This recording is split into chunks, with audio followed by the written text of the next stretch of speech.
നമസ്കാരം, എല്ലാവർക്കും മലയാളി വാർത്തയിലേക്ക് സ്വാഗതം. ബന്ദികളെ മോചിപ്പിക്കാത്തതിൽ കടുത്ത നീക്കവുമായി ഇസ്രയേൽ.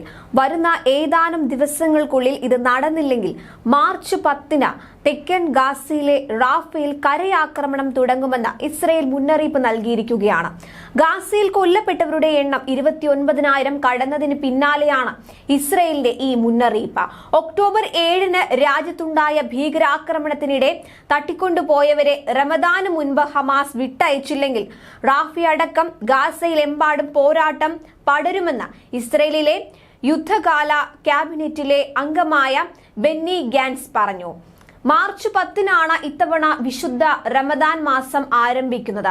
ഗാസ മുനമ്പിൽ ശേഷിക്കുന്ന ഹമാസിന്റെ ഏക ശക്തി കേന്ദ്രം റാഫിയാണെന്ന് ഇസ്രയേൽ പറയുന്നു. വടക്കൻ ഗാസയിൽ നിന്ന് പലായനം ചെയ്തെത്തിയവർ അടക്കം 14 ലക്ഷത്തോളം മനുഷ്യർ ഇവിടുത്തെ ക്യാമ്പുകളിൽ തിങ്ങിപ്പാർക്കുന്നുണ്ട്. ഇസ്രയേലിന്റെ കരയാക്രമണം മതിയായ ഭക്ഷണവും വെള്ളവും ചികിത്സയും ഇല്ലാതെ ദുരിത ജീവിതം നയിക്കുന്ന റാഫയിലെ ജനങ്ങൾക്ക് താങ്ങാനാകില്ലെന്നും ഭയാനകമായ മാനുഷിക ദുരന്തം ഉണ്ടാകുമെന്നും US അടക്കം മുന്നറിയിപ്പ് നൽകുന്നു. യുദ്ധം നിർത്താൻ ശക്തമായ രാജ്യാന്തര സമ്മർദ്ദം ഉണ്ടെങ്കിലും ആക്രമണം റഫയിലേക്കും വ്യാപിക്കുമെന്നും യുദ്ധം 6 മുതൽ 8 ആഴ്ച കൂടി നീളുമെന്നും വിദഗ്ധർ നിരീക്ഷിച്ചു. റഫ കീഴടക്കുന്നതോടെ ഹമാസിനെ നിർവീര്യമാക്കാനാകുമെന്നാണ് ഇസ്രയേൽ സൈനിക നേതൃത്വത്തിന്റെ കണക്കുകൂട്ടൽ. റഫയിലെ ജനങ്ങളുടെ സുരക്ഷ ഉറപ്പുവരുത്താതെ സൈനിക നടപടി പാടില്ലെന്നും നിർദ്ദേശിച്ചു. കഴിഞ്ഞ ആഴ്ച 2 വട്ടം US president Joe Biden Israel പ്രധാനമന്ത്രി ബെഞ്ചമിൻ നെതന്യാഹുവിനെ ഫോണിൽ വിളിച്ചിരുന്നു. ഹമാസിന്റെ 24 ബറ്റാലിയനുകളിൽ 18 എണ്ണവും തകർത്തെന്നാണ് ഇസ്രയേൽ സൈന്യം അവകാശപ്പെടുന്നത്. ശേഷിക്കുന്നത് റഫയിലാണ് ഉള്ളതെന്നും അവർ വാദിക്കുന്നു. അതിനാൽ ആക്രമണവുമായി മുന്നോട്ട് പോകാനാണ് നെതന്യാഹു ഉത്തരവ് നൽകിയിരിക്കുന്നത്. കഴിഞ്ഞ 24 മണിക്കൂറിനിടെ ഗാസയിൽ 107 പലസ്തീൻകാരാണ് കൊല്ലപ്പെട്ടത്.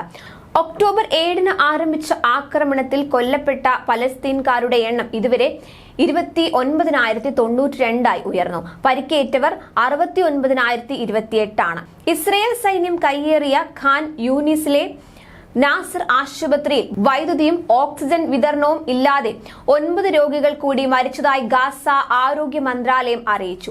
ആശുപത്രി ഡയറക്ടർ ഡോക്ടർ നഹേബ് അബു തായ്മ അടക്കം 70 ജീവനക്കാർ ഒരാഴ്ചയിലേറെയായി ഇസ്രയേൽ സൈന്യത്തിന്റെ തടവിലാണ്. എന്നാൽ ഡോക്ടർ നഹേബിനെ അറസ്റ്റ് ചെയ്തിട്ടില്ലെന്നും ഹമാസുകാരെയാണ് കസ്റ്റഡിയിലെടുത്തതെന്നുമാണ് ഇസ്രയേൽ വാദം.